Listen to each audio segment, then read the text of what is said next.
Here is the latest from K2 Radio News. A Casper man's case, stemming from decades-old charges, has been bound over to Natrona County District Court. 44-year-old Albert Goddard was arrested last March on a criminal warrant. He's currently out of jail on a $7,500 cash or surety bond. Goddard is presumed innocent unless proven guilty. Court records show that in the early hours of August 18th of 1999, deputies from the Natrona County Sheriff's Office, along with Mills police officers and fire units, were called to Countryside Court for a reported arson. According to statements made at the scene, a Molotov cocktail had been thrown through the window of a mobile home with 2 children and 6 adults inside. One of the victims took her 9-month-old child to the hospital to be treated.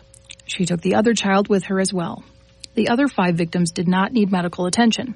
Investigators did find the cocktail inside the trailer on top of a sofa sleeper. Around midnight, before the arson, allegedly an altercation had taken place outside of the mobile home.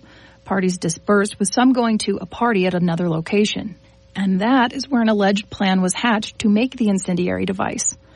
At one point in the investigation, Goddard, then around 19 years old, admitted to officers that he had siphoned the gas out of his vehicle and into an empty 40.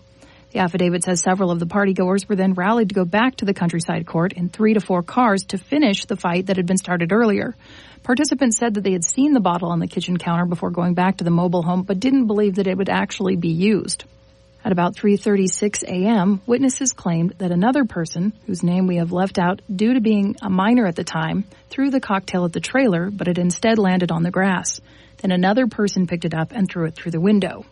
That's echoed by the victims, who all heard a thud on the side of the trailer, and seconds later the window broke and the furniture ignited.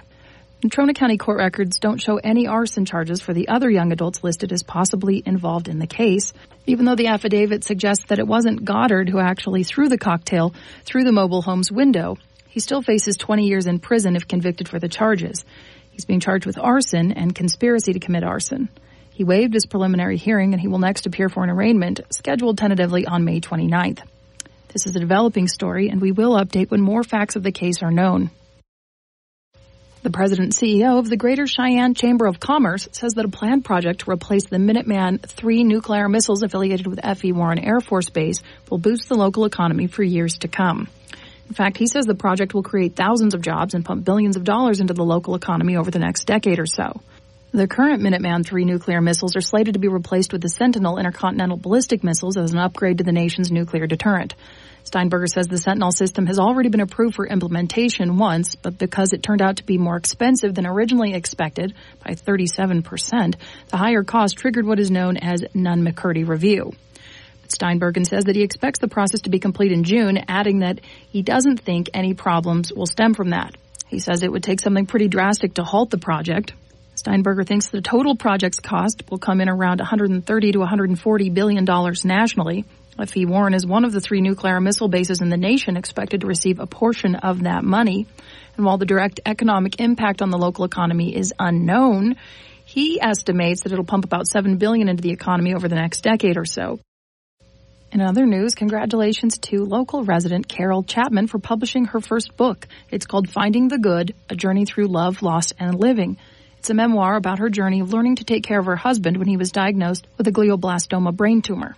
She will be celebrating the book on May 7th from 4 to 6 p.m. at 109 East 2nd Street in downtown Casper. She plans to attend to be there to share her stories firsthand. It'll also be a chance to get a signed copy of her book.